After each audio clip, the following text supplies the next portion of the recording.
1993 වසරෙන් පසුව මේ දක්වා මෙම ව්‍යාපෘතිය තුලින් කිසිදු ජීවිත හානියක් සිදු වෙලා නැහැ.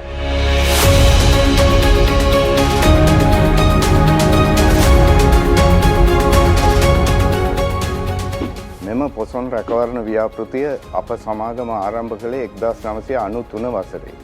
ඒට හේතුව 1993 වසරට පෙර වසරවල පොසොන් සමයේදී ජීවිත හානි සිද්ධ වුණ නිසා 1993 වසරෙන් පසුව මේ දක්වා මෙම ව්‍යාපෘතිය තුලින් කිසිදු ජීවිත හානියක් සිදු වෙලා නැහැ.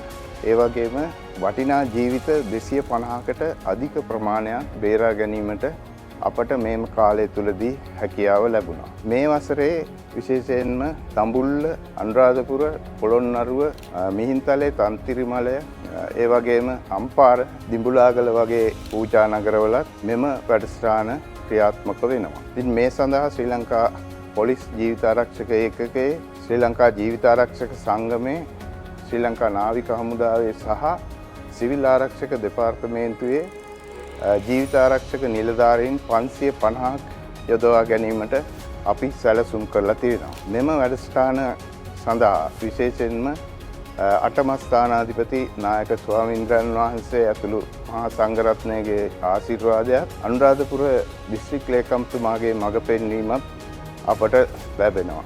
මෙවර පොසොන් සමයේ ජීවිත ආරක්ෂක සේවාවට අමතරව බැතිමතුන්ගේ පහසුව උදෙසා අනුරාධපුරයේ සහ මිහින්තලයේ අතර නොමිලේ දුම්රියක් ධාවනය කිරීමටද අප කටයුතු සූදානම් කර තිබෙනවා. අනුරාධපුර වන්දනාවේ පැමිණෙන ඔබ සැමගෙන් අපි ඉල්ලීමක් කරනවා දියනෑම සඳහා සුදුසු ස්ථාන තෝරා ගන්න, ජීවිත ආරක්ෂක නිලධාරීන්ගේ අවවාද පූර්ව පිළිපදින්න.